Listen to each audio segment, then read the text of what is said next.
Captain Scott, Journey to the South Pole.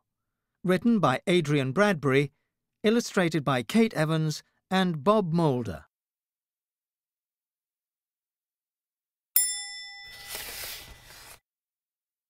Captain Scott. Captain Robert Falcon Scott was a naval officer and explorer. In June 1910, Scott and a team of men left Britain for Antarctica. At that time, no one had ever reached the South Pole in Antarctica, and Scott wanted to be the first. Scott's boat reached the Antarctic in January 1911. It had to get there in the Antarctic summer, so the ship could break through the ice to get to land. After setting up camp, the men had to wait through the long, dark Antarctic winter. Only in the following summer would it be warm and light enough to set out for the South Pole.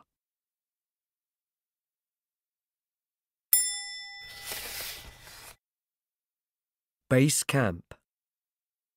Scott and his team set up a base camp. They had brought a wooden hut with them, cut into sections, which they put together.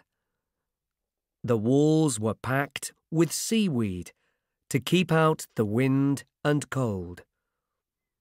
Even in the Antarctic summer, the temperature is only 2 degrees Celsius, just above freezing. While they were waiting for the Antarctic summer, Scott and his team studied penguins.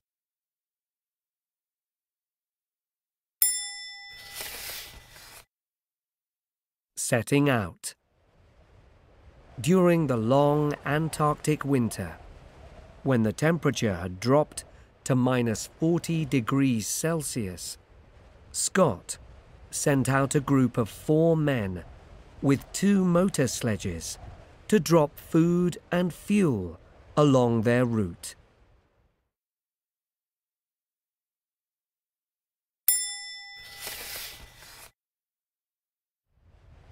On the 2nd of November 1911, Scott and 9 other men set out with ponies.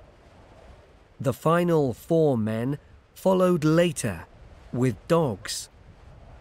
The South Pole was nearly 1,500 kilometers away.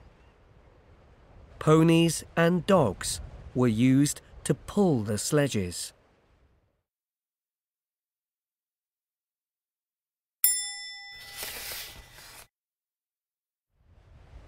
The motor sledges broke down after 80 kilometers.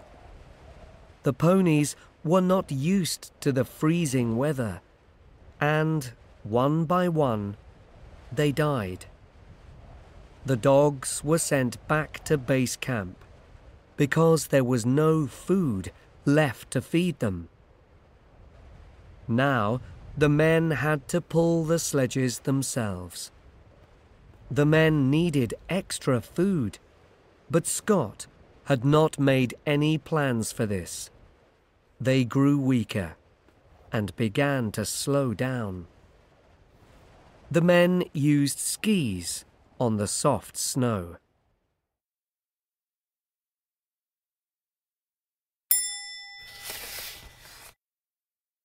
The South Pole.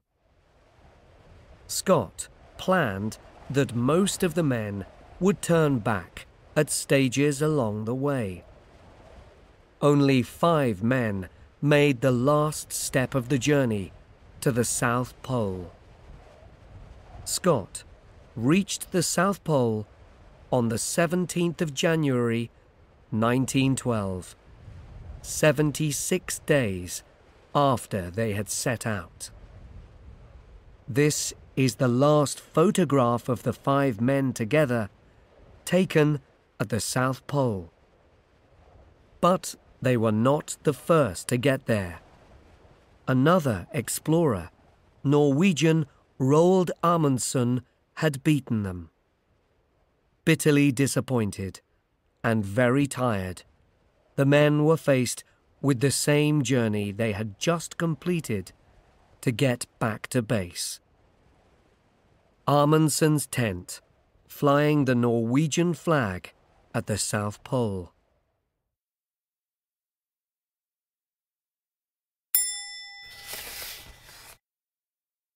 Food.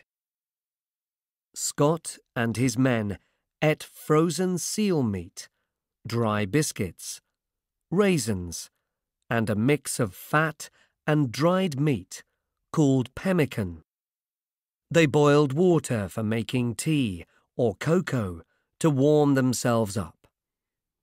If the weather was good, the men walked for over 9 hours each day. But pulling the sledges for about 19 kilometers a day was very tiring work. Illness. The weather got worse, with strong freezing winds. The men got frostbite in their fingers and toes, which made them turn black and go numb. The bright sunshine and the white snow hurt the men's eyes, and they got snow blindness. They were losing weight, and their food rations were too small. One of the men died in his sleep. Another man knew he would not make it back, so he walked out of the tent and was never seen again.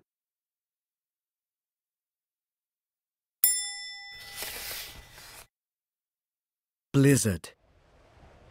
Soon they became too tired to walk more than about 9 kilometers each day. By the time the remaining 3 men made their final camp, their food had run out. Scott decided to stay with the sledges and send the other 2 men to get supplies from the food camp 18 kilometers away.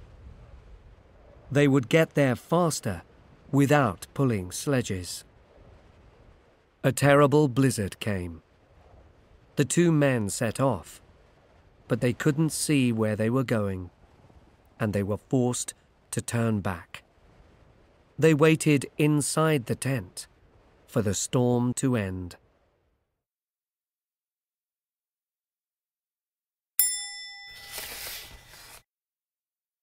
The end.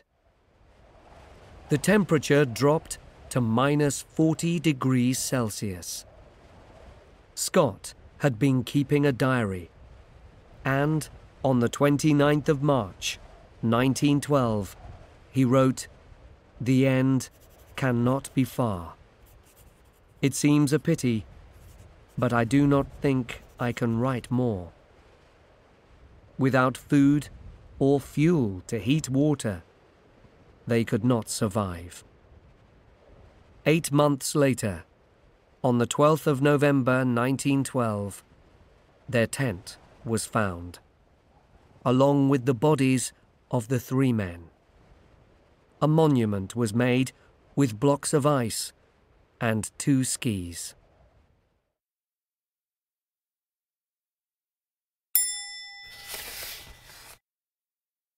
Captain Scott. Hero? Many people think that Scott's journey was badly planned. Without dogs, the men had to do too much work. They didn't take enough food to make up for the hard work of pulling the sledges, or for delays because of bad weather. But Scott was a brave explorer, and one of the first men to reach the South Pole.